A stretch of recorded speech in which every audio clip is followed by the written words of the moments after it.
Excellent début du week-end à toutes et à tous. Bienvenue à cette grande édition du journal à langue française. Vous êtes en compagnie de Patrick Nyilidandit. Donc voici tout de suite l'essentiel de l'actualité.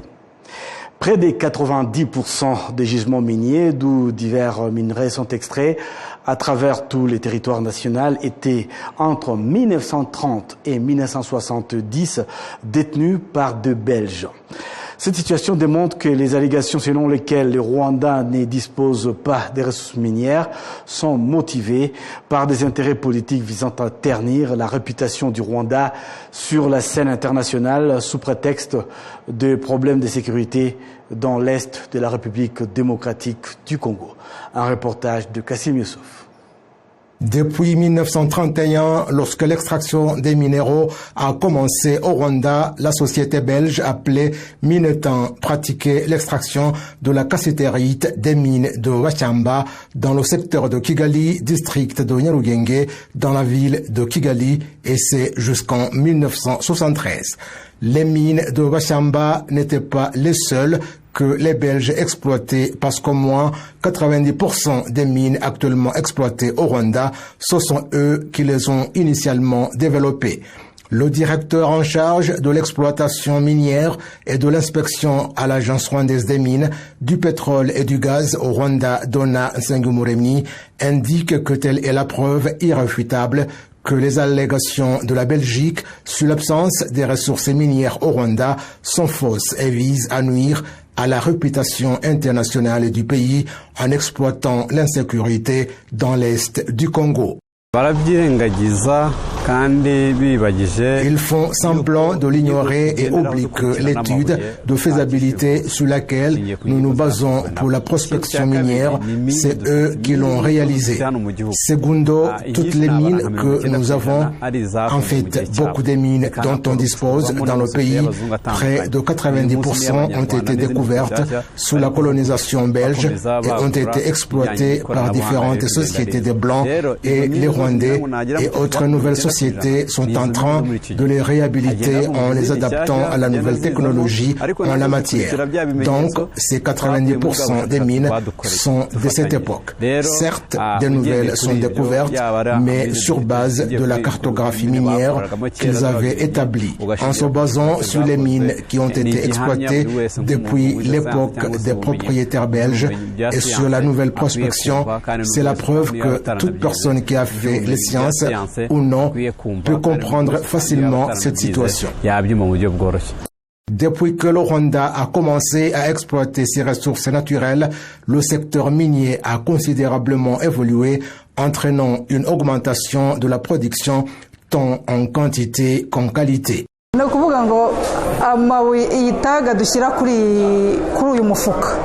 Cela veut dire que le tag que nous plaçons sur ce sac a un numéro enregistré au nom de notre société.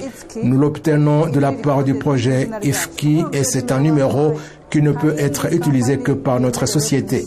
Lorsqu'une autre société s'en sert, cela signifie qu'il y a fraude et ces pierres précieuses ne sont pas acceptées au marché. Cela permet le traçage des minerais depuis l'extraction jusqu'à l'écoulement au marché. On a souvent dit que beaucoup de minerais viennent du Congo et ailleurs, mais cela nous aide à éliminer toute suspicion pour que nous puissions nous présenter au marché dans la quiétude. Gamiko Limited emploie 1600 employés. Les habitants locaux affirment que les activités minières ont contribué au développement économique tant des employés que de la communauté en général. En tant que population en général, l'activité minière nous a aidés. Il y a notamment un poste de santé et pour des cas sanitaires graves, on procède au transfert, mais pour des cas légers, on se fait soigner ici et la société a aidé les personnes en situation de précarité à avoir des logements décents. La société a réhabilité le mémorial de génocide qui se trouve ici. Ce sont là des faits concrets. Elle nous a permis d'avoir accès à l'eau potable et à beaucoup de choses. En raison de l'abondance des minéraux nouvellement découverts, Gamiko Limited est actuellement en train de construire une usine de traitement de la cassiterite pour minimiser les pertes de production. Suite à l'histoire de ce gisement, elle nous a fait penser à construire une usine ayant une technologie permettant une extraction facile et qui minimise les pertes. L'usine va aider dans le lavage des pierres extraites afin d'accroître la production en passant de 28 tonnes par mois à 100 tonnes et aussi accroître de 70% leur qualité.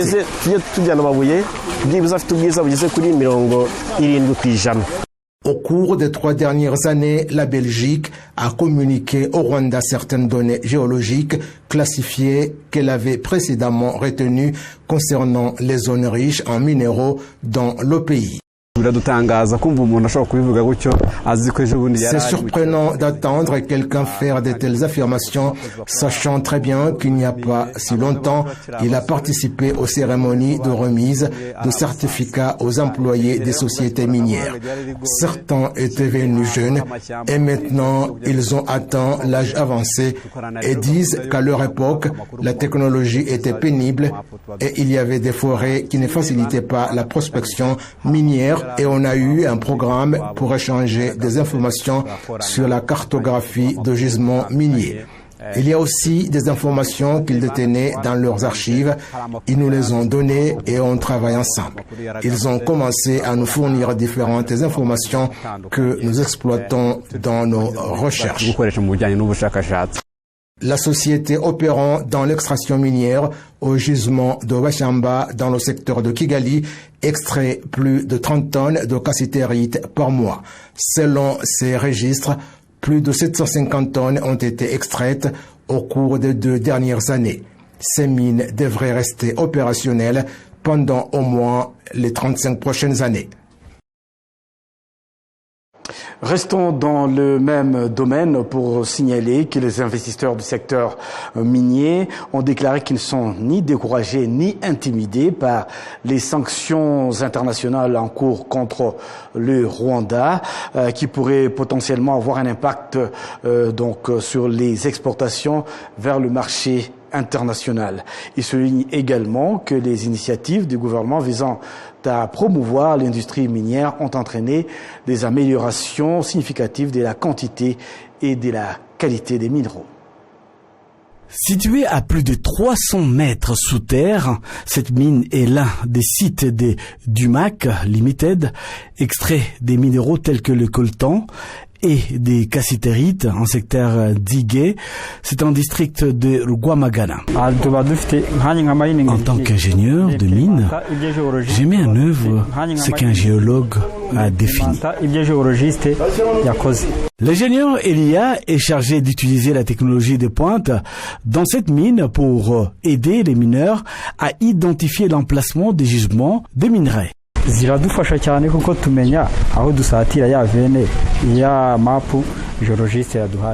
nous aide beaucoup car cela nous aide à savoir où se trouve la veine, la carte que le géologue nous a fournie.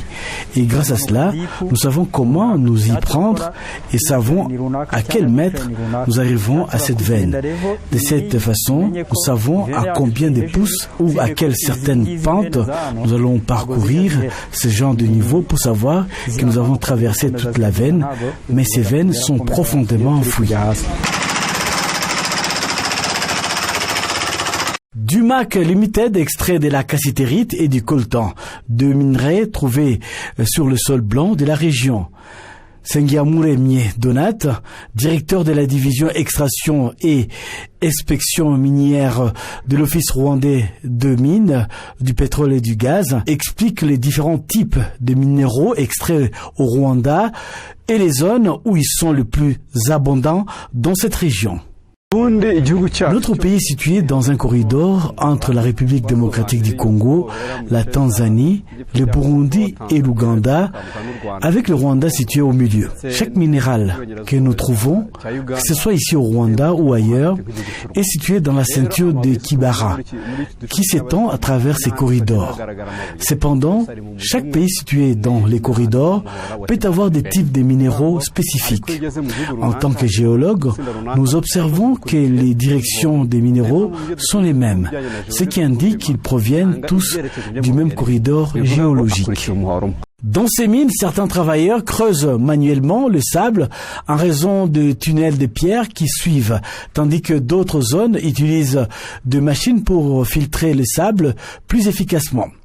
Le président directeur général de Dumac Limited, Jean Bosco Cuisera, déclare que depuis l'adoption de cette méthode, la société a récolté plus de coltan que les autres mineurs extrayant ce type de minerais l'année dernière. Nous avons pu augmenter notre productivité car la zone où nous exploitons est vaste, avec de grands gisements de sable et nous utilisons de nombreuses machines. Nous avons 6 éboueurs et un bulldozer qui nous ont aidés à trouver plus de sable, augmentant ainsi la productivité. De plus, nous avons constaté une augmentation significative de notre effectif. Nous avons commencé avec 120 employés et maintenant nous en sommes à 1008. Cette croissance a directement contribué à l'augmentation de la productivité. Au cours des 3 dernières années, Dumac Limited est passé d'environ 120 employés à plus de 1000. Le travail atteste que cette expansion du secteur minier leur a grandement profité.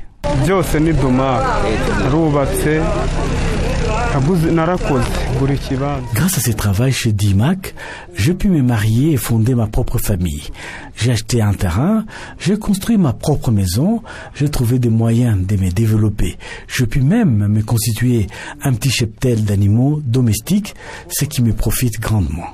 Les investisseurs du secteur minier ont déclaré qu'ils ne sont ni découragés ni intimidés par des sanctions internationales en cours contre le Rwanda qui pourrait potentiellement avoir un impact sur les exportations vers le marché mondial. Nous ne sommes pas du tout inquiets car nos minéraux ont une demande mondiale. Si un pays ne le prend pas, nous pouvons trouver d'autres marchés dans d'autres pays. Si les pays européens ne les prennent pas, la Chine les fera peut-être. Et si la Chine ne le fait pas, nous pouvons les conserver car ils ne périssent pas. Ces minéraux sont toujours en demande et les investisseurs peuvent venir les acheter. Nous pouvons les conserver car il y aura toujours des pays qui auront besoin de ces ressources. Chaque jour, Dumac Limited extrait 1000 tonnes et 700 kg de coltan et de cassitérite dans ses mines, soit plus de 24 tonnes par mois. Cela peut générer plus de 400 millions de francs rwandais. Ces mines sont en exploitation et devraient continuer à fonctionner pendant au moins un siècle. La suite de ce journal, la cérémonie de présentation sous les drapeaux de 438 jeunes recrues des forces armées centrafricaines, le FACA, au terme d'une formation assurée par les forces rwandaises de défense, à l'ADF en sigle et en anglais. Le Rwanda est représenté par le chef d'état-major de l'armée de terre, le général-major Vincent Nyakarundi, qui a assuré que le Rwanda continuera de travailler étroitement avec la République centrafricaine pour doter son armée des compétences requises pour garantir la paix et la sécurité du pays. Le Rwanda est prêt à collaborer avec la Centrafrique pour assurer non seulement la formation de base des militaires centrafricains, mais aussi celle des niveaux supérieurs, a martelé le général-major Nyakarundi. Il a également demandé aux jeunes soldats qui ont intégré les forces armées centrafricaines à mettre en pratique tout ce qu'ils ont appris pour le bien de la population centrafricaine. Ces nouvelles recrues constituent la 3e promotion armée, formée plutôt par les forces rwandaises de défense depuis 2023, en vertu des accords signés entre le Rwanda et la République centrafricaine. La suite de cette édition, des industriels tant rwandais qu'étrangers admettent que les moyens des consommateurs de produits qu'ils proposent ont davantage augmenté et que leur marché s'est élargi de plus en plus à l'extérieur du Rwanda. Les rapports de l'Institut national de statistique du Rwanda indiquent en effet que la production industrielle a augmenté entre janvier 2024 et janvier de cette année. Suivez ce reportage. Des industries qui ajoutent de la valeur à la production agricole comme celles transformant le maïs en farine, fabriquant des aliments pour bétail ou produisant de l'huile de cuisson, ont enregistré une hausse de 16,7%, tandis que celles produisant des boissons ont connu une augmentation de 13,9%, comme l'indique le rapport de l'Institut national des statistiques du Rwanda. Le directeur général de l'usine de fabrication d'aliments pour bétail, Habimana Ernest, indique notamment que le gouvernement a joué un rôle clé dans cet accroissement. En commençant par nous chez Gorilla Feed, nous avions initialement une petite usine capable de produire 4 tonnes par heure, mais maintenant nous avons augmenté notre capacité à une usine qui peut produire 15 tonnes par heure. Ce changement a eu lieu l'année dernière, donc vous pouvez voir que la production industrielle a augmenté, ce qui a également conduit à la création de plus d'emplois et à une augmentation de la production d'aliments pour bétail. L'entrepreneur de la société à capital mixte turco-syrien Mahmoud Siro indique que le Rwanda est un endroit idéal pour investir. Rwanda gives safety and support investment here. Le Rwanda offre aux investisseurs la sécurité et un soutien, ce qui nous permet d'investir en toute confiance. Je tiens à remercier le gouvernement rwandais pour la sécurité qu'il nous a garantie. Je vois également que c'est un pays qui se développe rapidement. Lors de ma première visite au Rwanda, il y a 7 ans, la situation était différente, mais aujourd'hui, il y a un progrès rapide. Je souhaite la paix au Rwanda. Au cours de l'année écoulée, la production industrielle a augmenté de 9,4%. L'expert en économie François Kanimba estime que le niveau d'échange entre le Rwanda et les pays voisins a progressé, ajoutant qu'il existe des moyens pour le gouvernement d'aider certaines industries à mieux exporter leurs produits vers d'autres marchés. East African Community. Ho biragaragara yuko uburyo duhahirana n'ibihugu bidukikije byateye imbere. Dans le cadre de la communauté de l'Afrique de l'Est, il est clair que notre commerce avec les pays voisins s'est amélioré et je ne doute pas que cela soit bénéfique. Je pense qu'au sein du programme du gouvernement visant à promouvoir les industries, nous devrions examiner les industries existantes au Rwanda pour les aider à accéder à un marché international plus large. Nous devons discuter avec elles pour voir comment améliorer leur production afin qu'elles puissent concurrencer d'autres usines similaires ailleurs. Les données de l'Institut national des statistiques du Rwanda révèlent que la production industrielle a augmenté de 7,9% entre janvier 2024 et janvier 2025 et que sur l'ensemble de l'année, la production industrielle a augmenté de 9,4%. En janvier 2025, cependant, la production d'usines qui confectionnent des vêtements et des produits en peau a diminué de 8,6%. La suite de cette édition, dans le cadre de l'entretien de la semaine, ces rendez-vous que vous suivez chaque vendredi, nous revenons sur les principaux sujets d'actualité de la semaine. Nous en avons remarqué depuis la semaine dernière jusqu'à cette semaine, de grands pays occidentaux ont donc commencé à sanctionner le Rwanda en déclarant que le Rwanda avait donc était intervenu en République démocratique du Congo. De nombreux, il y a des écrivains, des intellectuels, des chercheurs qui ont donné un autre son de cloche par rapport à cette image qu'on veut véhiculer du Rwanda, un pays belliqueux.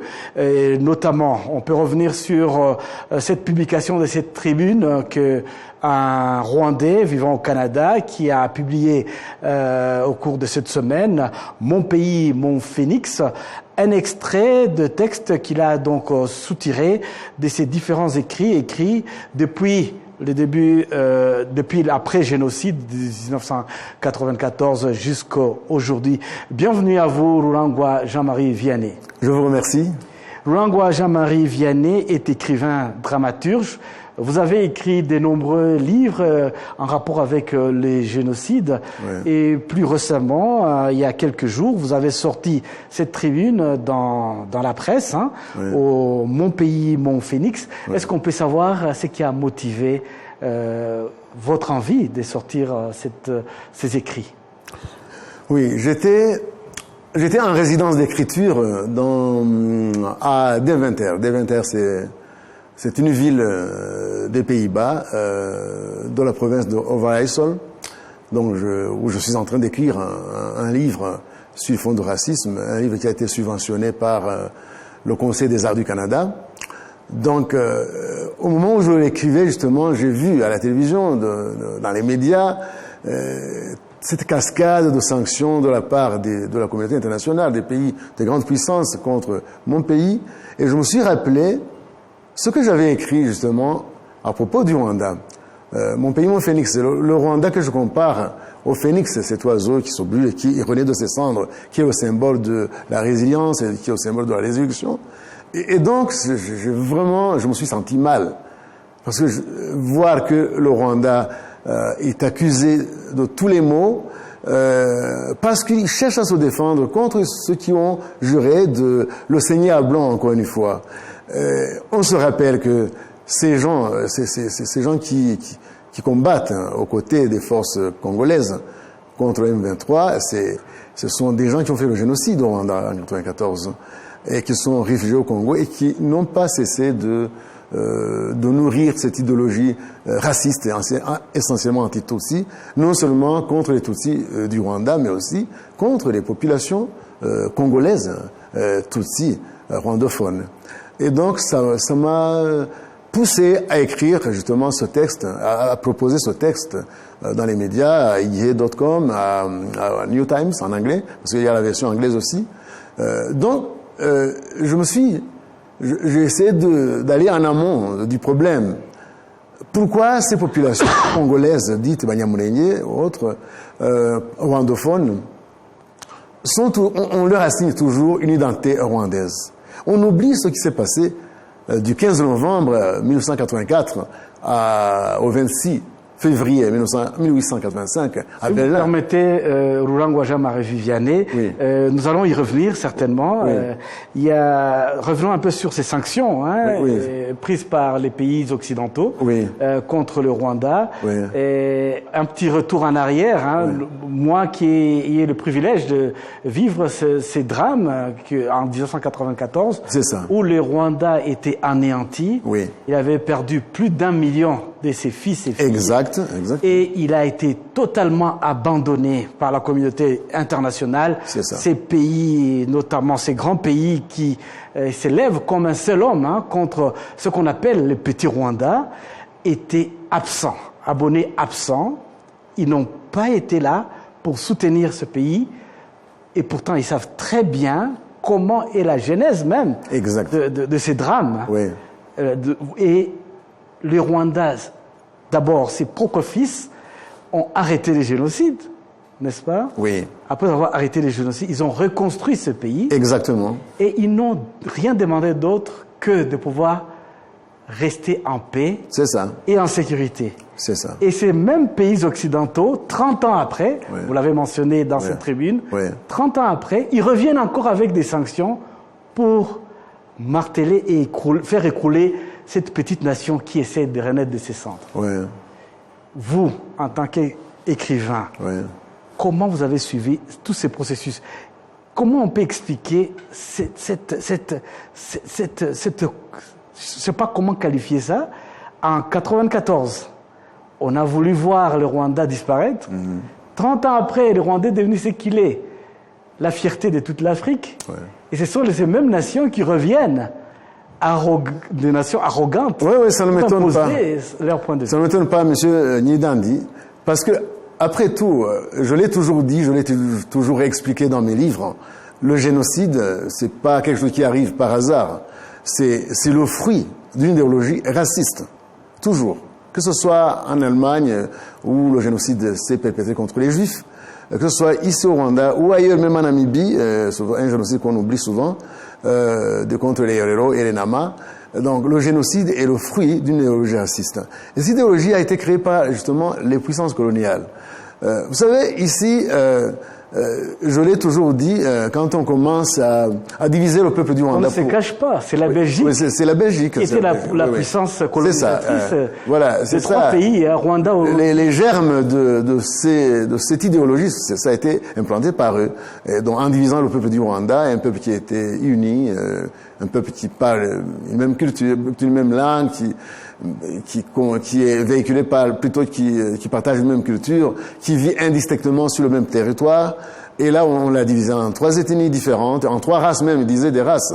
Et voilà où ça nous a conduit. Et l'idéologie qui a provoqué des pogroms anti-Tutsis autour des années 60 et qui a causé des exils massifs autour des années 60. Et voilà, maintenant, ces mêmes pays, ces mêmes peuples, plutôt ces mêmes gens, ces mêmes nations, maintenant veulent encore que le Rwanda,